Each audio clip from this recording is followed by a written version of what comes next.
Hello friends, चलिए आज की क्लास शुरू करते हैं।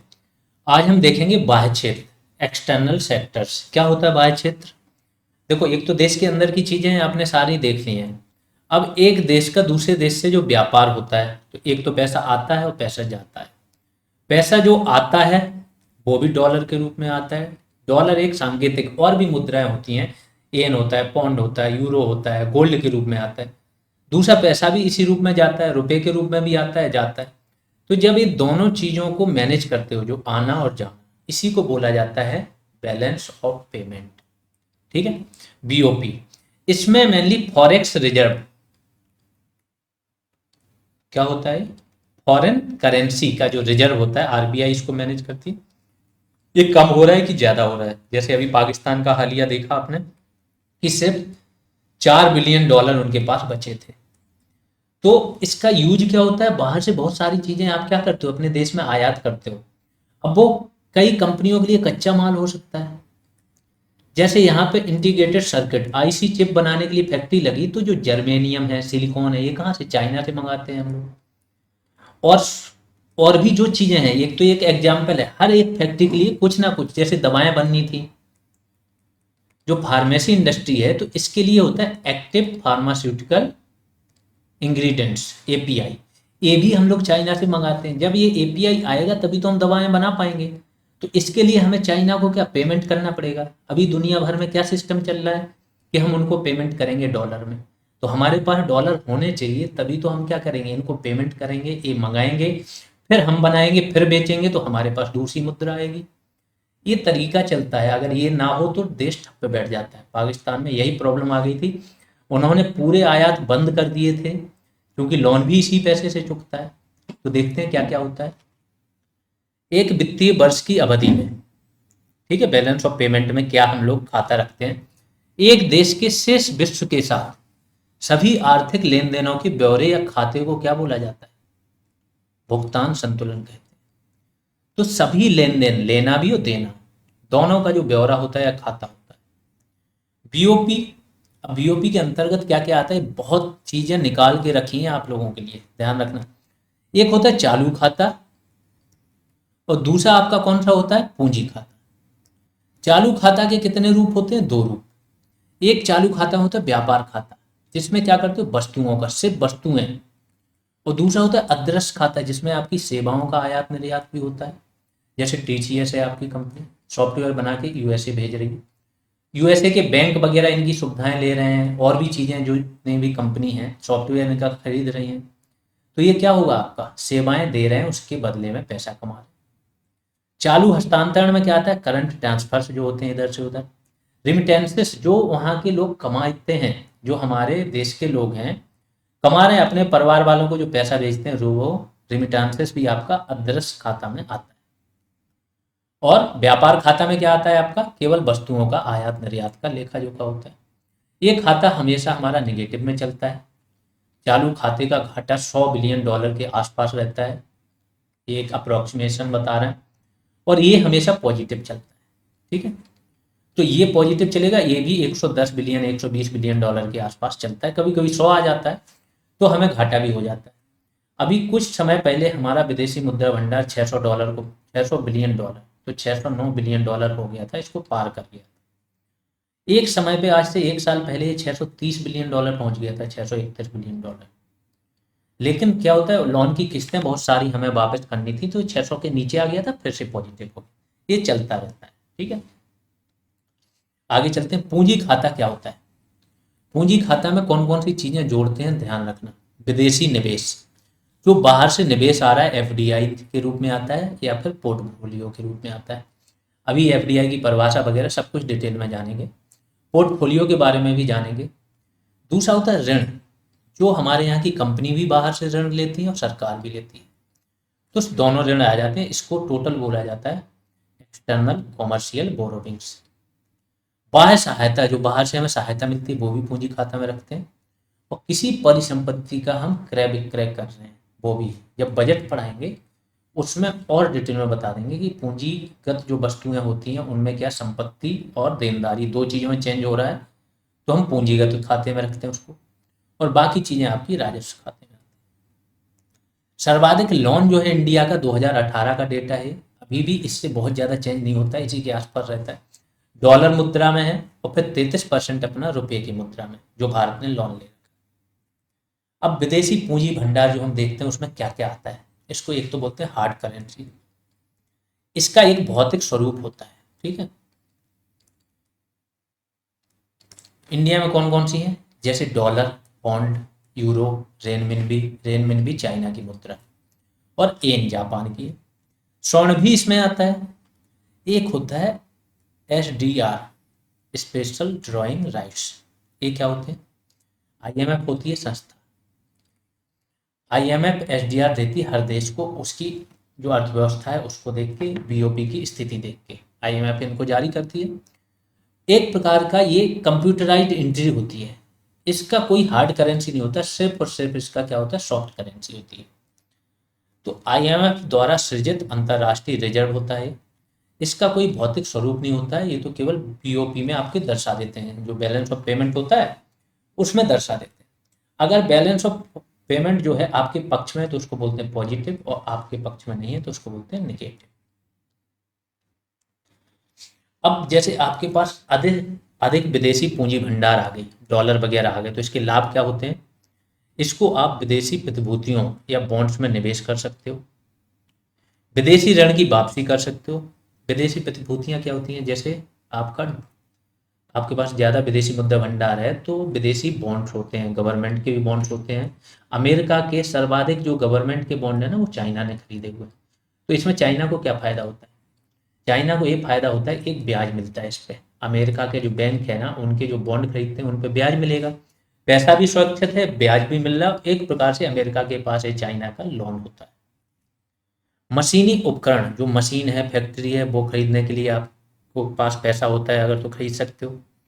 आधारभूत ढांचे संबंधी जो भी सामान चाहिए वो भी आ जाता है। मुद्रास्फीति को नियंत्रित करने हेतु अभावग्रस्त वस्तुओं का आयात। तो मुद्रास्फीति को नियंत्रित कैसे करते हो, मुद्रास्फीति बढ़ती कैसे, जैसे विदेशी मुद्रा बढ़ जाए तो डॉलर बढ़ गया, डॉलर अपने यहाँ बढ़ गया तो RBI क्या कह रही है कि उतना पैसा छाप देगी तो देश में करेंसी फ्लो बढ़ जाएगा, ये सारी चीज़ें आपको पढ़ा चुके हैं। तो आपका क्या हो गया, मुद्रास्फीति बढ़ गई। खाद्य वस्तुओं की अगर मुद्रास्फीति बढ़ी, जैसे एक बार प्याज था, प्याज के दाम बहुत हाई हो गए थे, तो सरकार ने क्या किया था, इंडोनेशिया वगैरह मलेशिया से आयात किया था। तो हमारे पास जब विदेशी मुद्रा होगी तभी तो हम आयात कर पाएंगे, क्योंकि यहाँ पे बहुत सस्ता था, इंडिया में 200 रुपये kg था और यहाँ से आने के बाद हमें 60 रुपये kg पड़ रहा था। जैसे ही सरकार ने आयात करना शुरू किया रेट अपने आप घट गए। ठीक, टमाटर के मामले में थोड़ा सा भी नहीं हो पा रहा, क्योंकि टमाटर की जो सेल्फ लाइफ होती है ना वो बहुत कम होती है, अभी जैसे टमाटर के रेट बढ़े हुए हैं। इसके लिए फिर आपको मंगाओगे तो वहीं से कोल्ड स्टोरेज चाहिए, जहाज़ों में इतनी सुविधाएं नहीं होती हैं। तो टमाटर के मामले में टमाटर उतनी उपयोगी चीज़ भी नहीं है, बिना इसके काम चल जाता है, लेकिन आलू प्याज के नहीं चलता। तो ये एक उदाहरण बता दिया। हानि क्या होती है इसकी, देखो जब विदेशी मुद्रा भंडार आपके पास है ना तो बैंक के पास वो जमा रहता है, इसका आप कुछ ज़्यादा उपयोग नहीं करते हो, सिर्फ देखते रहते हो कि हमारे पास इतना बढ़ गया। तो इसकी एक अवसर लागत है कि इतना पैसा $600 बिलियन हम यूज नहीं कर रहे, सिर्फ रखा हुआ है, तो ये अवसर लागत पड़ती है, इन प्रतिभूतियों का उपयोग नहीं हो पाता। फिर एक टर्म आता है सोवरेन वेल्थ, संप्रभु संपत्ति कोष। क्या होता है, गवर्नमेंट डिसाइड करती है इसको, गवर्नमेंट इस फंड को बनाती है, जैसे इंडिया है तो इंडियन गवर्नमेंट बनाएगी, इसमें वो मुद्रा भंडार रख देगी जो उसको लगेगा ये एक्स्ट्रा है, एक्स्ट्रा विदेशी मुद्रा भंडार है, इसमें डाल देंगे। इससे क्या है, हम विदेशी उन प्रतिभूतियों में इसको इन्वेस्ट करेंगे जो गवर्नमेंट को लगता है बहुत तरल है। तरल मतलब तुरंत आपके पास चीज है, आपने इन्वेस्ट किया, तुरंत आप चाहोगे इसको पैसे में कन्वर्ट करो, आपकी तुरंत हो जाए, बहुत ही तरल, मतलब जब आपको पैसे की जरूरत हुई तो आपने इसको कन्वर्ट करा लिया। तो यह कोष सरकार के अधिशेष फॉरेक्स, जो फॉरेक्स उसका अधिशेष है, इससे गठित किया जाता है।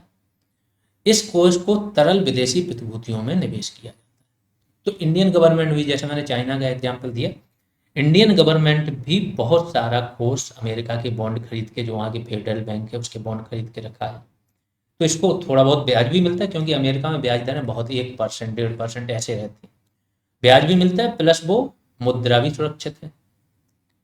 अब आते हैं विनिमय दर प्रणाली। विनिमय दर प्रणाली क्या होती है, जब आप किसी चीज को एक चीज लेते हो दूसरी चीज आपको मिलती है ना। जैसे रुपए दिए आपने और यहाँ से सब्जी खरीद ली, ये भी एक प्रकार की विनिमय दर प्रणाली। लेकिन जब हम मुद्रा की विनिमय दर देखते हो तो उसमें क्या देखते हो कि आपकी जो रुपए है वो डॉलर के सापेक्ष उसका क्या मूल्य है।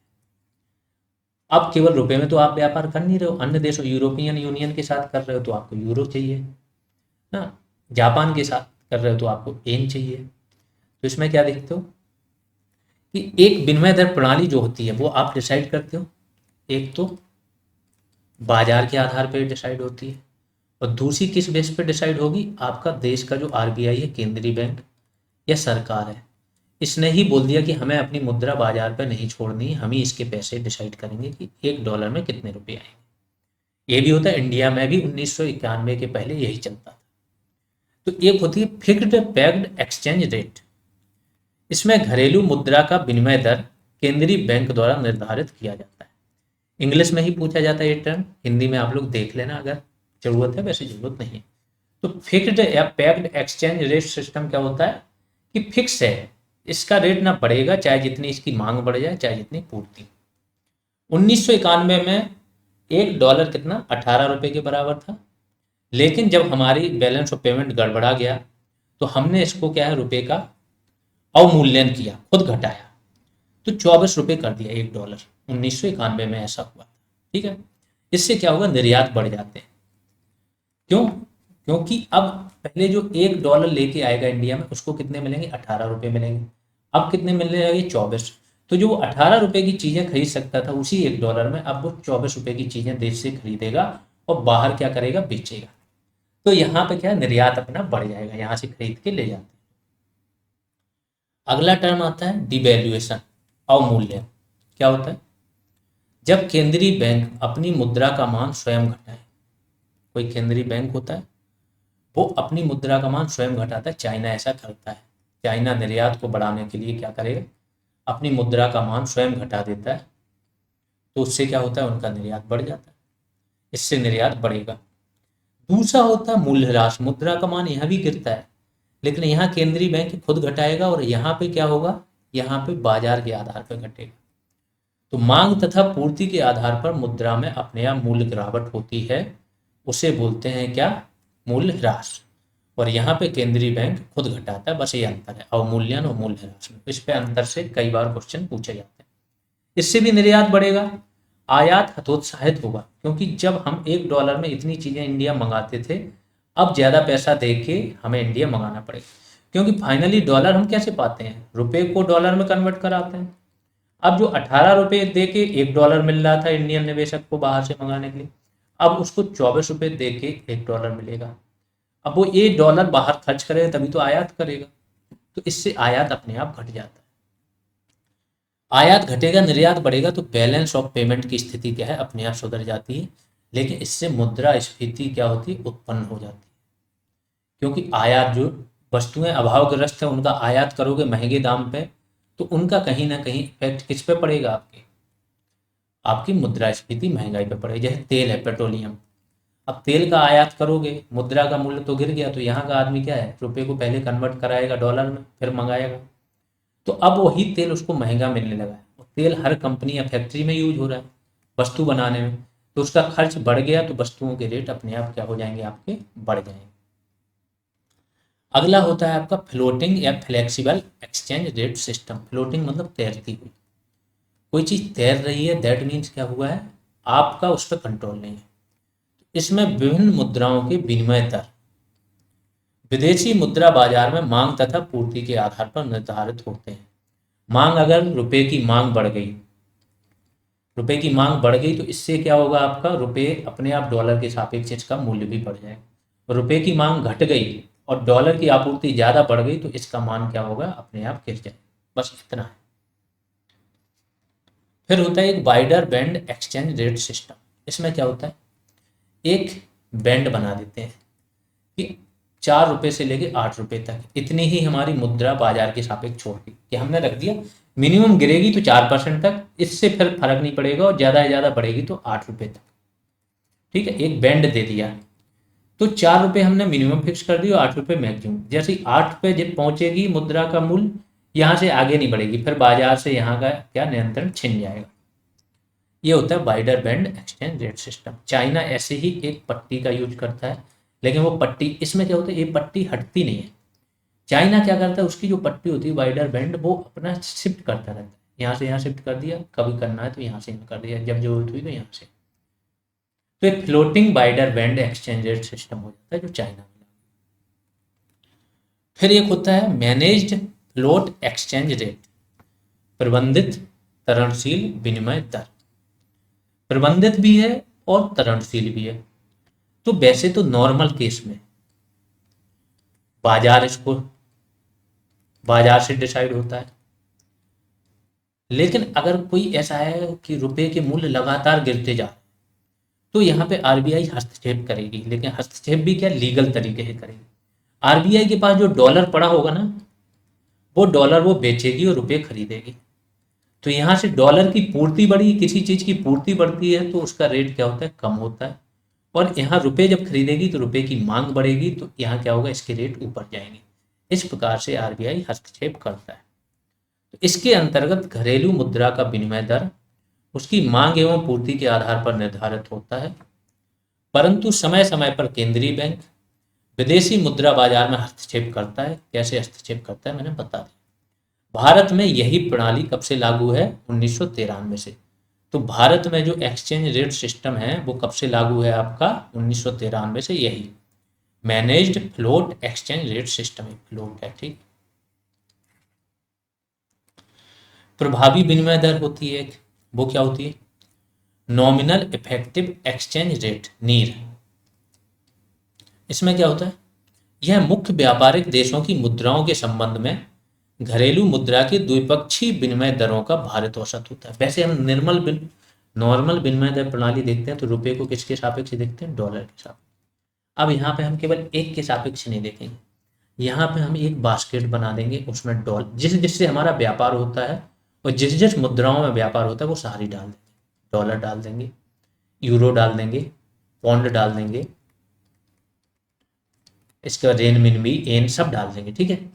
अब इनका भारित औसत निकालेंगे और इस औसत के सापेक्ष रुपए का मूल्य देखेंगे, तो हमें पता चलेगा कि सब देशों के साथ हमारा औसत मूल्य क्या चल रहा है।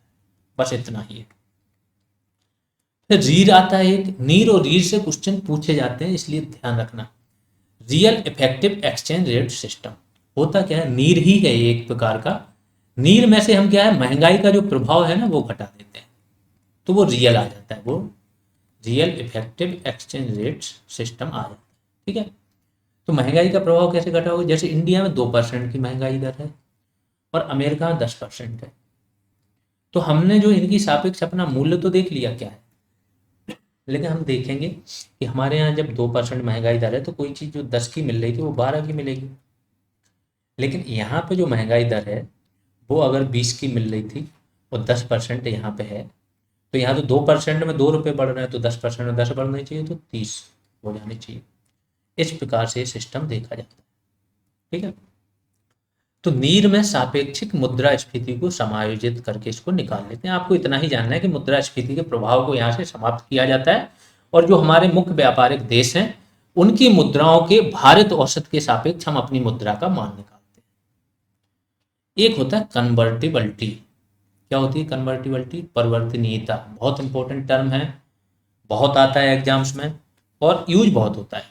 क्या होता है, जैसे कोई कंपनी आई, उसने डॉलर लेके आई, उसने यहाँ पे डॉलर लगा दिए, तो डॉलर लगाने डायरेक्ट डॉलर तो लगाएगी नहीं, वो इसको रुपए में कन्वर्ट करेगी। देखो इंडिया में कोई भी चीज़ खर्च करनी है आप रुपए से ही खरीद सकते हो। तो यहाँ उसको ज़मीन खरीदनी है पहले फैक्ट्री लगाने के लिए, तो वो रुपए में खर्च करेगी, तो डॉलर को कन्वर्ट कराएगी। फिर मशीनरी वगैरह जो भी चीज़ें हैं सब उसने रुपए में कन्वर्ट करा के, अब इसके पास पैसा डॉलर के फॉर्म में नहीं, यहाँ जो कमा रहा है रुपए के फॉर्म में कमा रही। सपोज करो अब इसके पास 10,000 करोड़ पड़े हैं, अब ये तो रुपए के फॉर्म में, अब इसको चाहिए कि अब हमें देश से बाहर निकलना है, हमें अब यहाँ काम नहीं करना, तो इसने जो पैसा कमाया वो तुरंत इसको डॉलर में मिल जाए, उसके सापेक्ष जो भी मूल्य चल रहा है, इसी को बोलते हैं परिवर्तनीयता। अब ये कितनी जल्दी मिल जाएगा, क्या शर्तें रहेंगी, अगर 100% परिवर्तनीयता होगी तो किसी का भी हस्तक्षेप नहीं रहेगा, तुरंत मिल जाएगा।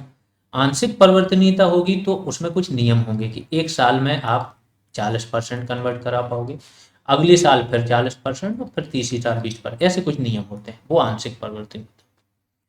तो वह स्थिति होती है जिसमें घरेलू मुद्रा को प्रचलित विनिमय दरों पर बिना किसी सरकारी हस्तक्षेप के विदेशी मुद्राओं में परिवर्तित करने की प्रवृत्ति। परिवर्तनीयता पूरी प्रवृत्ति दर्शाती है। अब परिवर्तनीयता की परसेंटेज पे आते हैं। जैसे इंडिया में चालू खाते की परिवर्तनीयता है, जो चालू खाता मैंने बोला ना, एक तो वस्तुओं का व्यापार, दूसरा अदरस, इन दोनों पे 100% परिवर्तनीयता है। ठीक है, दैट मीन्स जो आपने किया वस्तु और सेवाएं, वो तुरंत आप कन्वर्ट करा के ले जा सकते हो। 1994 से लागू है। लेकिन जो पूंजी खाता है, जिसमें आप लोन लेते हो और लोग इन्वेस्ट करते हैं, एफडीआई वगैरह लेके आते हैं, ये सारी चीजें, इस पे कितनी है? तो एफडीआई पे तो आपका परिवर्तनीयता ठीक ठाक है, लेकिन जो पोर्टफोलियो निवेश है, इस पे परिवर्तनीयता आपकी क्या है? कम है, क्योंकि तुरंत यहां से पैसा ना भाग जाए। ठीक है, तो पूंजी खाते पर परिवर्तनीयता आंशिक लागू है। इंडिया ने कोशिश की थी 1997 में, एक समिति बनी, उसने बोल दिया कि आप इस पे भी 100% परिवर्तनीयता लागू कर दो। इससे क्या होगा? दुनिया भर के जो निवेशक हैं संकोच नहीं करेंगे, तुरंत निवेश करेंगे, और आपकी स्थिति मजबूत है तो वो क्यों निकालेंगे पैसा। लेकिन 1997 में एशियन क्राइसिस आ गई, south east Asian crisis. South east Asia क्या है? आसियान कंट्रीज हैं, जो आपके मलेशिया है, म्यांमार से शुरू हो जाते हैं, म्यांमार, थाईलैंड वगैरह, Laos, Cambodia, Vietnam, Malaysia, Brunei, Singapore, ये सब जो हैं, इनका अच्छी खासी विकास दर चल रही थी, सब चीज़ें, और दुनिया भर के निवेशक निवेश कर रहे थे। अचानक से 1997 में क्या हुआ? यहाँ से अमेरिका का जो फेडरल बैंक है, उसने ब्याज दरें बढ़ा दी। जब ब्याज दरें वो बढ़ा देगा तो हो, सपोज करो वहाँ पे 3% भी ब्याज मिल रहा है ना, और यहाँ पे 7% मिल रहा है, तो लोग यहाँ से निकाल के वहाँ जमा करा, क्योंकि यहाँ पैसा ज़्यादा सुरक्षित है, यहाँ स्थिरता ज़्यादा है। सेम हुआ, यहाँ से पूरी फ्लाइट एकदम उड़ गई मनी, और ये लोग बैठ गए। तो इसलिए फिर इंडिया ने यहाँ पे लागू नहीं किया। इंडिया ने बोला कि हम आंशिक रूप से लागू है, साल दर साल आप इसको कन्वर्ट कराते रहो, जिससे क्या होगा ना, तुरंत एकदम से नहीं उड़ेगी मनी, वो 2 महीने बाद स्थिति चेंज हो जाती है। तो इससे क्या होता है? फ्लाइट ऑफ कैपिटल, पूंजी की उड़ान हो जाती है, भारी मात्रा में विदेशी पूंजी की निकासी हो जाती है। और कहाँ हुई थी? साउथ ईस्ट एशियन क्राइसिस 1997, इसका क्या है? उदाहरण। आगे चलते हैं। परिवर्तनीयता पर समिति बनी थी, एसएस तारापुर समिति, 1997 में। इसने बोला था कि जो पूंजी खाते पे आंशिक परिवर्तनीयता लागू है, उसे भी 100% कर दो। इंडिया करने भी वाला था, बट वो वही मैंने बोला, एक क्राइसिस आ गई तो इसने नहीं की। एफडीआई क्या होता है जान लो। आईएमएफ के अनुसार वह निवेश जिसके अंतर्गत एक निवेशक, ये निवेशक कौन होगा? विदेशी, ध्यान रखना, विदेश में स्थित, तो विदेशी है तो उसके लिए दूसरा देश क्या विदेशी है? विदेश में स्थित व्यावसायिक इकाई, कंपनी, इन दोनों में किसी भी चीज में, व्यावसायिक इकाई हो या कंपनी, एक ही चीज को बोला जाता है, टिकाऊ एवं व्यापक प्रबंधकीय अधिकार खरीदता है। दैट मीन्स उसको प्रबंधन के भी अधिकार मिले या वोटिंग राइट्स भी मिले। तो दूसरी परिभाषा चले जाओ तो मिनिमम 10% जो किसी कंपनी में इन्वेस्ट करता है, 10% हिस्सेदारी खरीदता है, उसको ही बोला जाता है एफडीआई। ठीक है, तो मिनिमम 10% इक्विटी या वोटिंग अधिकार खरीदे तो ये एफडीआई है। एफडीआई के और भी स्वरूप हैं, 20% भी खरीद सकते हो, 49, 51। अगर 51 हो गए तो वो कंपनी क्या है? फिर उसकी मालिकाना हक पूरा इस कंपनी के पास आ जाता है। मतलब मालिक जो भी निर्णय लिए जाएंगे ना, अब एक कंपनी लेगी मेन निर्णय, 74% में और 100% में तो पूरा उसके पास आ जाएगा, दूसरे लोगों के वोट ही नहीं होंगे। दूसरा निवेश होता है पोर्टफोलियो निवेश। तो एफडीआई में समझ में आ गया कि मिनिमम 10% आप खरीदते हो तो मान लिया जाता है एफडीआई है। पोर्टफोलियो में क्या होता है? इसके अंतर्गत एक निवेशक विदेशों से प्रतिभूतियां क्रय करता है। प्रतिभूतियों में शेयर भी आ जाते हैं, बॉन्ड भी आ जाते हैं, जो मैंने बताया। ठीक है, इसको हॉट मनी भी बोला जाता है, क्योंकि ये तुरंत निकाल भी सकता है व्यक्ति। इन निवेशकों को प्रबंधकीय या वोटिंग राइट्स नहीं मिलते हैं, क्योंकि 10% से कम होता है इन्वेस्टमेंट। निवेशकों का कंपनी के साथ संबंध अज्ञात होता है, ये ध्यान रखना। कैसे अज्ञात होता है? अगले वाले उसमें पैराग्राफ में है। इसमें क्या होता है, चलो यही बताया। होता क्या है कि किसी विदेशी निवेशक को विदेशी निवेशक है, किसी कंपनी में 100 शेयर खरीदने हैं। अब 100 शेयर खरीदेगा, 100 शेयर की वैल्यू तो उसको कोई नहीं पता चले 1% से भी कम है, तो क्या कंपनी इसको बेचेगी? पता चले 0.1% शेयर है, अब 0.1% इसको खरीदने, ऐसे करके हजारों लोग हो जाएंगे विदेशों के। इन हजारों लोगों ने कुछ फ्रॉड किया, कुछ गड़बड़ की, तो इनको देखेंगे कहाँ से, या इनके साथ कुछ गड़बड़ हुई तो ये हजारों लोग आके क्या करेंगे? तो इंडिया क्या करता है, कुछ उन्होंने बोला है कि ये फाइनेंशियल क्वालिफाइड फाइनेंशियल इंस्टीट्यूशंस हैं आपके देश के, तो जैसे यूएसए वाले को खरीदना है तो यूएसए में कुछ इंस्टीट्यूशंस को इंडिया ने क्यूएफआई का दर्जा दे रखा है, तो अब इन लोगों को निवेश करना है तो इनमें निवेश करेंगे, क्यूएफआई में। अपने देश के यूएसए के ही क्यूएफआई में ये लोग निवेश करेंगे, यूएसए का क्यूएफआई करेगा इंडिया की कंपनी में। तो अब कोई पंगा हुआ तो ये तो अपने देश के नागरिकों को जान रहा है, ये यहाँ निपटेगा, इंडिया को सिर्फ इससे लेना देना, ठीक है।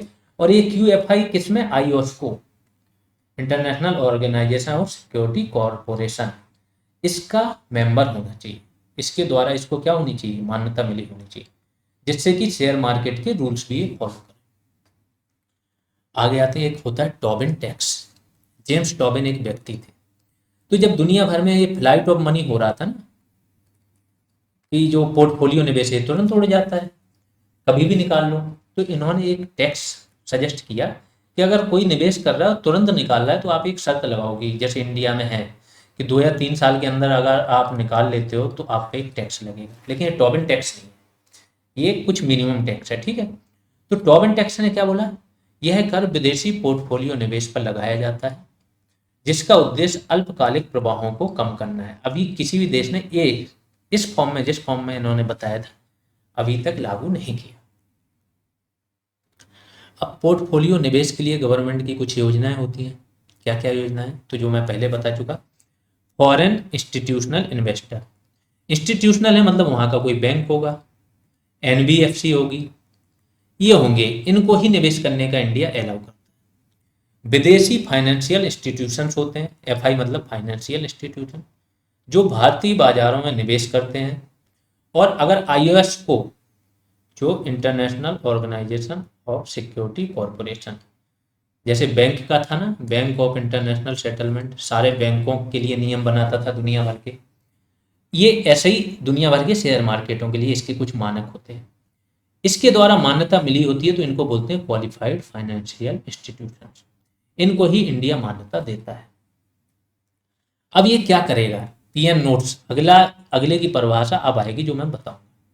इसमें क्या होगा कि जैसे कोई क्वालिफाइड फाइनेंशियल इंस्टीट्यूशन है, इसको निवेश करना है रिलायंस में, ठीक है, रिलायंस के शेयर खरीदने हैं इसको, तो ये डायरेक्ट इसको तो कोई जरूरत नहीं है, इसने लोगों को बोला कि आप लोग रिलायंस के शेयर खरीद सकते हो हमसे, तो ये लोग पैसा लगाएंगे इस कंपनी में, तो सब ने जैसे 100 इसने खरीद लिए, 100 इसने खरीद लिए, 100 इसने खरीद लिए, तो ये टोटल 300, ये कंपनी क्या करेगी, 300 शेयर डायरेक्ट खरीदेगी यहाँ से, इसने 300 खरीद लिए, 100 करके दे दी, तो जब ये खरीदेगी तो इसको तो बोला जाएगा शेयर, लेकिन जब ये यहाँ चले जाएंगे तो इसको बोला जाएगा पीएन नोट्स, पार्टिसिपेटरी नोट्स, इसका नाम शेयर से चेंज हो जाता है, बस इतना सा काम है।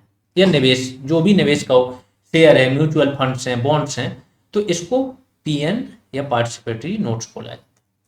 यह एफआई द्वारा, जो फाइनेंशियल इंस्टीट्यूशंस होते हैं, विदेशी निवेशकों को घरेलू कंपनियों की प्रतिभूतियों के आधार पर जारी की जाती है। तो समझ लो इसका मतलब कि फाइनेंशियल इंस्टीट्यूशंस कहाँ के, यूएसए, इनके द्वारा विदेशी निवेशकों मतलब यूएसए के ही निवेशक हैं, घरेलू कंपनी क्या है, इंडिया की कंपनी है, की प्रतिभूतियों के आधार पर जारी की जाते हैं। प्रतिभूति मैंने बता दिया जैसे शेयर हैं, तो इंडिया की घरेलू कंपनी मतलब इंडिया के शेयर खरीदने हैं तो एफआईआई खरीदेगा, लेकिन इनको देगा किसके रूप में, पीएन के रूप।